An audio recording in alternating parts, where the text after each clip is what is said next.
മലയാള cinema രംഗത്ത് വർഷങ്ങളുടെ അനുഭവ സമ്പത്തുള്ള കോസ്റ്റ്യൂം ഡിസൈനറാണ് സതീഷ് എസ്. ദേശീയ പുരസ്കാരവും സംസ്ഥാന സർക്കാരിന്റെ പുരസ്കാരവും ഇദ്ദേഹത്തിന് ലഭിച്ചിട്ടുണ്ട്.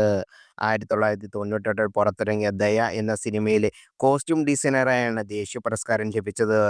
9 തവണ സംസ്ഥാന സർക്കാരിന്റെ പുരസ്കാരവും ലഭിച്ചു.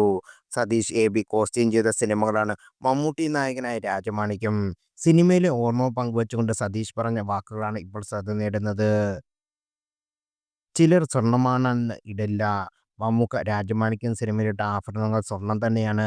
കാരണം മറ്റുള്ള സാധനങ്ങൾ ഇട്ട് കഴിഞ്ഞാൽ അവർക്ക് അലർജിയും ചർമ്മത്തിന് മറ്റ് പ്രശ്നങ്ങളും വരും. ആ ക്യാരക്ടർ ഉണ്ടാകുന്നത് തന്നെ മമ്മൂക്കയാണ്. രഞ്ജിത്തേട്ടൻ സംവിധാനം ചെയ്തിരുന്ന ബെല്ലാരി രാജയ്ക്ക് വേണ്ടി ഞങ്ങൾ ഉണ്ടാക്കിയ കോസ്റ്റ്യൂം വേറെയാണ്. ബ്ലാക്ക് ഡ്രസ്സും പുള്ളിനഖം കെട്ടിയ മാലയും മറ്റും. കോസ്റ്റ്യൂം ഇങ്ങനെയാണ് വേണ്ടതെന്ന് മമ്മൂക്ക പറഞ്ഞു. അങ്ങനെ ആ ഏരിയയിലേക്ക് പോയി.